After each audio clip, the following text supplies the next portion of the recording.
Hello दोस्तों। आज हम बात करने वाले हैं आरबीसी क्लास 8th सामाजिक विज्ञान के पेपर के बारे में जो होने वाला है 8 मई 2022 को। तो कंप्लीट पेपर बताने वाले हैं, तो वीडियो को पूरा देखना है। साथ में हम संपूर्ण हल के बारे में बात करेंगे। तो पहला क्वेश्चन आप देख पा रहे हो कि जेम्स मिल कहाँ का निवासी था। बहुत इंपॉर्टेंट क्वेश्चन है। आप देख पा रहे हो जेम्स मिल कहाँ का निवासी था। तो ये एक प्रकार का इतिहासकार था जो स्कॉटलैंड में रहता था, यानी इसका आंसर बी ऑप्शन हो जाएगा। स्कॉटलैंड जो है जेम्स मिल का निवासी था। ठीक है। सेकंड क्वेश्चन है महाराजा रणजीत सिंह कहाँ के राजा थे। तो महाराजा रणजीत सिंह है ये एक, क्या है, इनको किंग्स ऑफ पंजाब कहा जाता है, यानी कि ये पंजाब के राजा थे। तो यहाँ पे पंजाब प्रांत के जो है ये राजा थे जिन्हें हम कहते हैं महाराजा रणजीत सिंह। बहुत इंपॉर्टेंट। तो ये क्वेश्चन तो हर बार आता है, संथाल विद्रोह कब हुआ था। बहुत इंपॉर्टेंट है संथाल विद्रोह के बारे में। तो संथाल विद्रोह जो है वो यहाँ पे 1855-56 में हुआ था। तो 1855 हमें ऑप्शन में दिख रहा है, तो इसका आंसर ये ऑप्शन हो जाएगा। वैसे ये 1855-56 में हुआ था। ठीक है। संसद में कितने सदन होते हैं, तो संसद में बहुत इंपॉर्टेंट है आपका। संसद में जो है टोटल कितने होते हैं, 3, क्योंकि संसद में शब्द कितने हैं, 3 है। तो आंसर भी क्या हो जाएगा, 3। कौन कौन से होते हैं ये भी आ सकता है, राज्यसभा हो गया, लोकसभा हो गया, और साथ में राष्ट्रपति हो गया, इस प्रकार से। ठीक है। तो याद रखिए संसद में कितने शब्द है, 3। तो यहाँ पे भी 3 आ जाएगा, 3 सदन होते हैं। ट्रिक बता दी मैंने आपको। भारतीय संविधान का जनक किसे कहा जाता है। तो भारतीय संविधान आपने सुना होगा, 14 अप्रैल डॉक्टर भीमराव अम्बेडकर जयंती आती है। तो इनको जो है डॉक्टर भीमराव अम्बेडकर को ही भारतीय संविधान का जो है जनक कहा जाता है, पितामह कहा जाता है। तो सी ऑप्शन इसका बिल्कुल सही आंसर हो जाएगा। नेक्स्ट क्वेश्चन है निम्न में से कौन सा संसाधन है। देखिए संसाधन का पूछा है, यानी जो उपयोग में ली जाती है, जैसे वायु। वायु भी एक प्रकार का संसाधन होता है। इसी प्रकार से जल हो गया, आप इसे कृषि के लिए उपयोग में लेते हैं, साथ में अपने पीने के लिए उपयोग में लेते हैं। तो ये एक प्रकार का संसाधन हो गया। खाद्य पदार्थ जो खाने की जितनी वस्तुएं हैं वो एक प्रकार की संसाधन है। तो इसका आंसर हो जाएगा उपयोग सभी, यानी जितने भी यहाँ पे चीजें ऑप्शन में दी हुई है ये सभी एक प्रकार की जो है संसाधन के रूप में कार्य करती है। नेक्स्ट है कि चावल की फसल के लिए आवश्यक दशाओं में सम्मिलित है। यानी कि जब आप किसी, आपने देखा होगा या फिर आपके वहाँ पे करते भी होंगे चावल की खेती। तो चावल की खेती के लिए जो क्या क्या चीज़ें आवश्यकता होती है, जैसे कि तापमान कैसा चाहिए, गर्मियों का चाहिए फिर सर्दियों का। तो तापमान चाहिए उच्च, बिल्कुल उच्च तापमान चाहिए, जैसे अभी गर्मियों का है। ठीक है। और आर्द्रता कैसी होनी चाहिए, वो भी अधिक होनी चाहिए। जो आर्द्रता होती है जो उसकी जमीन की, और अधिक वर्षा भी साथ में चाहिए, तभी जो है चावल की फसल के लिए उपयोगी होती है। और इसका आंसर हो जाएगा उपयोग सभी। ओके। तो अब हम चलते हैं आपके अगले क्वेश्चन के बारे में। तब तक आप वीडियो को लाइक कर दें, चैनल को जरूर सब्सक्राइब करें, नोटिफिकेशन बेल को दबाएं, ताकि आपको इसी प्रकार से हर वीडियो का नोटिफिकेशन जो है सबसे पहले मिल सके, हम जो वीडियो अपलोड करें। अगले क्वेश्चन के बारे में बात करते हैं। हीरा, सोना तथा प्लेटिनम का सबसे बड़ा उत्पादक कौन सा है। ये आपसे पूछा गया है कि कौन सा जो है यहाँ पे जो है सबसे बड़ा उत्पादक है। जैसे भारत, भारत तो नहीं है बिल्कुल भी। बी अफ्रीका, अफ्रीका है बिल्कुल। तो इसका बी ऑप्शन सही आंसर हो जाएगा। नेक्स्ट क्वेश्चन के बारे में बात करते हैं। ग्राम पंचायत, जैसे कि आप किसी ग्राम पंचायत में रहते होंगे, तो उसके मुखिया को क्या कहते हैं। ठीक है। तो इनका चुनाव भी होता है हर 5 साल में। ग्राम पंचायत का मुखिया ये है, तो उसे हम कहते हैं सरपंच। सरपंच आपने सुना होगा, सरपंच का चुनावी। तो ग्राम पंचायत जो है उसका मुखिया आपको पता है सरपंच को कहते हैं। समझ गए मेरा आंसर, बिल्कुल। तो अब हम बात करते हैं नेक्स्ट क्वेश्चन के बारे में। तो नेक्स्ट क्वेश्चन है कि चूना, पत्थर व जिप्सम का उपयोग जो है किस उद्योग में जो है किया जाता है। तो मोस्ट इंपॉर्टेंट क्वेश्चन रहने वाला है आपकी परीक्षा की दृष्टि से। तो ये जो है सीमेंट उद्योग में होता है। जैसे चूने का प्रयोग होता है सीमेंट वाले उद्योग में हो जाता है। पत्थर का और जिप्सम का जो है इनका ज़्यादा उपयोग जो है वो सीमेंट में होता है। शक्कर कैसे हो जाएगा, शक्कर तो हो ही नहीं सकता। कोई खाने की चीज़ थोड़ा है, चूना पत्थर जिप्सम आभूषण थोड़ा है, कोई ग्रेनाइट थोड़ा है, इस प्रकार से। चलते हैं हम नेक्स्ट क्वेश्चन के बारे में। निम्न में से हुड्डा सम्मेलन की अध्यक्षता किसने की। बिल्कुल बहुत इंपॉर्टेंट है हुड्डा सम्मेलन। तो इसको अच्छी तरीके से करना है कि हुड्डा सम्मेलन की जो है अध्यक्षता किसने की। बहुत से स्टूडेंट इसमें कंफ्यूज होंगे, लेकिन इसका आंसर है महाराजा जगत सिंह द्वितीय ने जो है हुड्डा सम्मेलन की अध्यक्षता की। और इस प्रकार से हुड्डा सम्मेलन की जो है अध्यक्षता करने वाले जो पूछा जा सकता है कौन थे राजा, तो महाराणा जगत सिंह द्वितीय। इस प्रकार से 11 क्वेश्चन आने वाले हैं, और कमेंट में माध्यम बताइएगा कि आपके कितने क्वेश्चन सही हो रहे हैं, ताकि अभी पता चल सके कि पेपर के दिन आपका क्या हाल होने वाला है। ओके। नेक्स्ट है सही मिलान करना आपको, कि ए को बी से मिलान कीजिए। यानी कि जो एक ही चीज दी, जैसे वेदिका फार्म दिया हुआ है, तो ये किससे संबंधित है। पृथ्वी से है, टुंडा वनस्पति से, अपमार्जक से। अपमार्जक जो आपके जैसे आप सर्फ वगैरह बोलते हो, जो डिटर्जेंट होता है कपड़े धोने का। ओके। फिर है मृदा संरक्षण, और फिर है साझा संपत्ति संसाधन। तो ये बताना है कि ये वेदिका फार्म क्या है, जल ग्रह क्या है, मास क्या है, गिद्ध क्या है, सामुद्रिक भूमि क्या होती है। ये आपको इसके बारे में बताना है और इसका मिलान करना है। तो ये सभी मिलान करके आप मुझे कमेंट में कमेंट करेंगे, देखते हैं कि सबसे पहले इसका जवाब कौन दे पाता है। ओके, फिर अब थोड़े से रेगिस्तान वाले क्वेश्चन है, ये भी बहुत इंपॉर्टेंट रहने वाला है परीक्षा की दृष्टि से। तो देखिए वर्ष, फिर ब्लैंक दिया हुआ है, किससे घरेलू हिंसा महिला सुरक्षा कानून लागू किया गया? किसका क्या मतलब होता है जिससे किनारे या हाशिए पर ढकेल दिया गया हो, ये आपको बताना है। मोस्ट इंपॉर्टेंट है और ये क्वेश्चन तो लगभग हर बार आता है कि आदिवासी अक्सर अपने पुरखों की और गांव और की उपासना करते हैं, यानी कि जो है आदिवासी मतलब कि अपने पुरखों, गांव और किसकी उपासना करते हैं, एक और चीज आती है वो आपको बतानी है कौन सी। नेक्स्ट है सरकारी और निजी अस्पतालों में कैशलेस इलाज के लिए जो है कौन सी योजना जो है सरकार द्वारा जो है शुरू की गई है, बहुत इंपॉर्टेंट क्वेश्चन है, जिससे आपको जो है कैशलेस, आप जैसा जानते हैं कि डिजिटल इंडिया है, इसी प्रकार से। नेक्स्ट क्वेश्चन के बारे में बात करते हैं, आपका जो है क्वेश्चन आपके आने वाले, जो क्वेश्चन वाले आने वाले एग्जाम परीक्षा से, ठीक है, वो आपको देखते हैं जो आपको लिखने हैं। जैसे जनसंख्या पिरामिड, या आपको परिभाषा लिखनी है, जैसे जनसंख्या पिरामिड फिर से लिख सकते हो, 2 पॉइंट बना के जो आप लगाते हो डैश वगैरह। तो बताना कि जनसंख्या पिरामिड क्या होता है, ये आपको ओनली परिभाषा लिखनी है, एक्स्ट्रा चीज नहीं लिखनी है आपको, ताकि आपके नंबर कहीं कटे ना और बहुत अच्छे नंबर आप सभी के आ जाएं। ठीक है, आपका टारगेट सिर्फ एक ही होना चाहिए, आपको ए प्लस ग्रेड चाहिए, तो मतलब ए प्लस ग्रेड आपको चाहिए। ओके, तो इस प्रकार से हम चलते हैं आपके जो नेक्स्ट क्वेश्चन है उनके बारे में।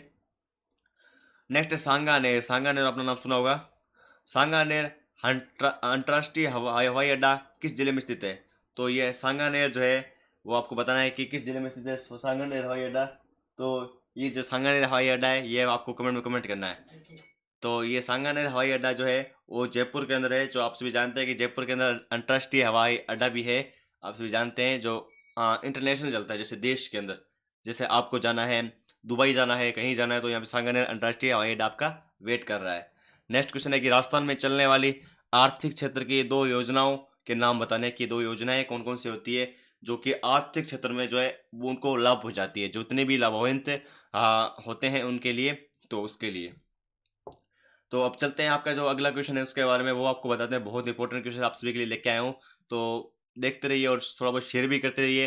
अगर आप कोई क्लास का फ्रेंड हो उसे बता दीजिए, इस वीडियो का लिंक शेयर कर दीजिए, ताकि उसकी भी थोड़ी बहुत हेल्प हो सके और बढ़िया नंबर ले आए वो भी। यार ऐसे मत कीजिएगा, थोड़ा बहुत शेयर कीजिएगा। राजस्थान की नील जनजाति किन जिलों में निवास करती है? देखिए नील जनजाति बहुत इंपॉर्टेंट है आप सभी के लिए, कि किस जिले में जो है नील जनजाति पाई जाती है, भील के बारे में पूछा जाता है।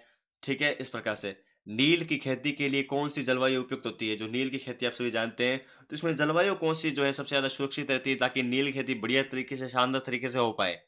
ओके, नेक्स्ट है कि भारतीय धर्मनिरपेक्षता क्या है? हर बार इसकी परिभाषा आती है, हर बार ये क्वेश्चन आता है, लेकिन बहुत से स्टूडेंट इसको याद नहीं करते हैं। तो अभी बुक खोलिए और इसकी परिभाषा याद कीजिए और कमेंट में कमेंट कीजिए अगर आपको याद होगी है तो, ना तो इसको आप बार बार दोहराते रहिए, अभी दोहराते रहिए फटाफट से। नेक्स्ट है कि स्वतंत्र न्यायपालिका क्या होती है? ये भी परीक्षा की दृष्टि से जो है इंपॉर्टेंट क्वेश्चन रहने वाला है। नेक्स्ट क्वेश्चन के बारे में हम बात करते हैं, आपराधिक न्याय व्यवस्था में जो सरकारी वकील की जो है क्या भूमिका रहती है, ये आपको बतानी है। जो भी मतलब आपराधिक न्याय होते हैं उसमें जो है सरकारी वकील क्या कर सकता है और क्या उसकी जो इंपॉर्टेंस होती है, ये आपको इस क्वेश्चन के अंदर बताना है। तो 3 नंबर का बड़ा क्वेश्चन है, तो थोड़ा ध्यान रखिएगा। तो इसके अंदर आपको थोड़ा बिंदु वाइज जो है, पॉइंट वाइज जो है आपको इसका समझाना है। नेक्स्ट है कि खनिज किसे कहते हैं और पेट्रोलियम को जो है काला सोना क्यों कहा जाता है, ये आपको बताना है कि पेट्रोलियम होता है उसे काला सोना किस प्रकार से कहते हैं, क्या रीजन है इसके पीछे। ठीक है, जो है नेक्स्ट क्वेश्चन है वो है आउवा के ठाकुर कौन है? कुशाल सिंह का 1857 ईस्वी के संघर्ष में जो है योगदान जो है स्पष्ट कीजिए, कि जो है इनका बहुत महत्वपूर्ण योगदान योगदान था, जो 1857 की क्रांति हुई थी उसमें। तो इन्होंने बहुत खतरनाक संघर्ष किया था, जो आउवा के ठाकुर है कुशाल सिंह, सुना होगा। नेक्स्ट आपने सुना होगा मंगल पांडे। मंगल पांडे कौन था? और 1857 की क्रांति के प्रमुख नायकों के आपको नाम लिखने की, जैसे कि आपको बताना है मंगल पांडे जो है इसके बारे में बताना है कि ये जो है किससे संबंध रखते थे, और साथ में जितने भी प्रमुख नायक हैं 1857 क्रांति के, वो आपको बताने जो प्रमुख चेहरे हैं उनके बारे में। ठीक है, तो बहुत इंपॉर्टेंट है 1857 क्रांति से क्वेश्चन। नेक्स्ट क्वेश्चन हम बात करते हैं, ज्योतिराव फुले के सामाजिक विचार और लड़कियों को स्कूल ना भेजने के पीछे लोगों के पास कौन कौन से कारण होते थे? जैसे कि मतलब कि अभी भी जो है वो स्कूल के अंदर लड़कियों को जो है कम पढ़ाई कराई जाती है, आप सभी जानते हैं इस प्रकार से। तो कौन कौन से महत्वपूर्ण कारण थे उस समय, वो आपको इसके अंदर लिखना है। ध्यान रखिए, बड़ा क्वेश्चन 4 नंबर का आने वाला है, तो अच्छी तरीके से समझाना है। ये 26वां क्वेश्चन तो आपको पता है हर बार आता है, नवकरणीय और अनवकरणीय संसाधन में अंतर स्पष्ट करने हैं, यानी कि 4 अंतर लिखिए आप नवकरणीय और 4 अंतर लिखिए अनवकरणीय के बीच में और उदाहरण देके स्पष्ट करना है ताकि आपके नंबर जो है बिल्कुल भी टीचर को मौका ना मिले नंबर कट करने का। ये आप ध्यान रखिएगा अच्छी तरीके से। और नेक्स्ट क्वेश्चन है जलियांवाला बाग हत्याकांड बिल्कुल 13 अप्रैल 1919 के बारे में आप जानते होंगे। अमृतसर के बारे में जब जनरल डायर था, किस प्रकार से जो है गोलियाँ जो है वहाँ पे चलाई जाती है। तो आपको इसके बारे में लेख लिखना है, यानी कि इसके बारे में जो महत्वपूर्ण बातें हैं बस वही लिखनी है। ऐसा नहीं कि आप 3-4 पेज भरती इसके बारे में, तो बिल्कुल थोड़ा बहुत जो डिटेल्स है इनकी ये वही लिखनी है। तो थोड़ा ध्यान रखिएगा, टाइम का पूरा उपयोग लीजिएगा क्योंकि टाइम जो है समाज विज्ञान में बहुत कम मिलता है, क्योंकि लोग इसमें क्या है कि तुक्के मारने स्टार्ट कर देते हैं और पेजें भरते रहते हैं कि हाँ भाई लिख देते हैं कि नंबर मिल जाएंगे। ऐसा मत कीजिएगा, तो टाइम को भी, क्योंकि क्वेश्चन सारे करने बहुत जरूरी है, इसलिए थोड़ा ध्यान रखिएगा। असहयोग आंदोलन बहुत इंपॉर्टेंट है। जो है गांधी जी ने असहयोग आंदोलन के दौरान जो है क्या कार्य की, ये आपको बताना है कि आपको बताना था कि असहयोग आंदोलन क्या है, कब शुरू हुआ, किसके नेतृत्व में शुरू हुआ और इसमें जो है गांधी जी ने क्या कार्य किया था इस आंदोलन के तहत। ओके। नेक्स्ट क्वेश्चन आप देख पा रहे हो कि अथवा के अंदर ये भी बहुत इंपॉर्टेंट है, तो दोनों को अच्छी तरीके से तैयार करके जाएगा ताकि आपको एग्जाम में कोई भी एक मिले तो आप अच्छी तरीके से जो है उसको लिख सकें। देखिए, राष्ट्रीय कांग्रेस की स्थापना के लिए उत्तरदायी परिस्थितियों की विवेचना करनी है। जो भी उनके लिए उत्तरदायी व्यवस्था थी राष्ट्रीय कांग्रेस की स्थापना के लिए, जिस प्रकार से कांग्रेस की स्थापना हुई, जो भी उत्तरदायी व्यवस्था थी वो आपको लिखनी है, किस प्रकार से जो है पॉइंट के अनुसार लिखनी है। जैसे कि आपको 5 नंबर का बड़ा क्वेश्चन है तो लगभग आपको 10 पॉइंट तो बनाने बनते ही हैं, तभी आपको पूरे नंबर मिलेंगे। समझ रहे हो मेरी बात को? तो बिल्कुल, क्योंकि पॉइंट बना के लिखोगे तो आपका टीचर के प्रति अट्रैक्शन होगा और वो अच्छे नंबर देने की कोशिश करेगा। तो ये बिल्कुल अच्छा संकेत है आपके लिए। नेक्स्ट क्वेश्चन आप देख पा रहे हो, प्रश्न नंबर 29 है कि जल उपलब्धता की समस्या को स्पष्ट करते हुए जल संसाधनों के संरक्षण के उपायों को आपको स्पष्ट करना है। यानी कि जल की उपलब्धता हो रही है उसमें कितनी समस्या आ रही है। ठीक है? यानी जल जो है बहुत कम अभी जो है रहा है, तो ऐसे में जो है जितने भी जल संसाधन हो सकते हैं, हम उसको संरक्षण कर सकते हैं। तो कौन-कौन संरक्षण के जो है विधि होती है, कौन-कौन से उपाय होते हैं वो आपको बताने हैं, उनको समझाने भी हैं। ठीक है? नेक्स्ट अथवा में क्वेश्चन है, बहुत इंपॉर्टेंट क्वेश्चन है कि प्राकृतिक वनस्पति के जो है वितरण का वर्णन कीजिए। ये भी आपको जो है बड़ा जो है लिखना 5 नंबर का बड़ा क्वेश्चन है। नेक्स्ट क्वेश्चन आप देख पा रहे हो कि हम बात करते हैं कि भारतीय संविधान के मुख्य लक्षणों की विवेचना करने की। भारत संविधान में जो है कौन-कौन से मुख्य लक्षण होते हैं, ये आपको बताने हैं। नेक्स्ट है कि वाणिज्यिक कृषि और निर्वाह कृषि से आप क्या समझते हैं? तो बहुत इंपॉर्टेंट है कि वाणिज्यिक कृषि में क्या शामिल होता है और ये कृषि कब की जाती है, कितना लाभदायक होती है और निर्वाह कृषि क्या होती है, ये कब की जाती है, आपको बताना है। तो बहुत ही इंपॉर्टेंट क्वेश्चन है दोनों, तो दोनों तो बहुत ही इंपॉर्टेंट है, ध्यान रखिएगा। अब हम बात करते हैं मैप के बारे में, मानचित्र के बारे में कि टीचर्स मतलब स्टूडेंट्स की डिमांड थी कि आप बता दीजिए कि किस प्रकार से जो है मानचित्र आते हैं। तो अब वैसे जो है मानचित्र राजस्थान का ही आता है, राजस्थान में पूछा जाता है। जैसे कुछ जिले इंपॉर्टेंट बता देता हूँ, जैसे अजमेर, आपने सुना होगा RJ01 अजमेर के बारे में। बिल्कुल, अजमेर आपको याद रखना है कि कहाँ पे है, राजस्थान में किस जगह पर है। उसके बाद उदयपुर, बिल्कुल बहुत इंपॉर्टेंट है उदयपुर भी। इसके साथ में जो है एजुकेशन नगरी जिसे हम कहते हैं कोटा, बहुत इंपॉर्टेंट है। इसी के साथ में यहाँ पे जोधपुर का क्षेत्र, जोधपुर बहुत इंपॉर्टेंट है। इसी के साथ में जयपुर के पास में है Dausa, Dausa very very most important. इसी के साथ में बांसवाड़ा। तो इस प्रकार से जो है आपको इन मानचित्र के जो है आपको याद रखना है। जैसे कि मैं आपको यहाँ पे एक राजस्थान का मैप भी दिखा देता हूँ, तो यहाँ से आपको ढूंढ लेना है, कोई दिक्कत वाली बात नहीं है। और यहाँ पे आपको जो है सभी जो है जिले मिल जाएंगे, नो टेंशन विदाउट। जैसे कि यहाँ पे ये मैं आपको दिखा देता हूँ, तो यहाँ पे आप देख पा रहे हो कि सारे जिले जो है किस प्रकार से लिखे हुए हैं। जैसे कि जोधपुर हो गया यहाँ पे इस प्रकार से, ठीक है। उसी प्रकार से आप सारे यहाँ पे जिले देख पा रहे हो। जैसे मैं आपको दिखा देता हूँ और क्या पूछा गया आपसे, इसके साथ में आपसे कोटा पूछा गया है, तो कोटा यहाँ पे आप देख पा रहे हो, जैसे ये कोटा हो गया।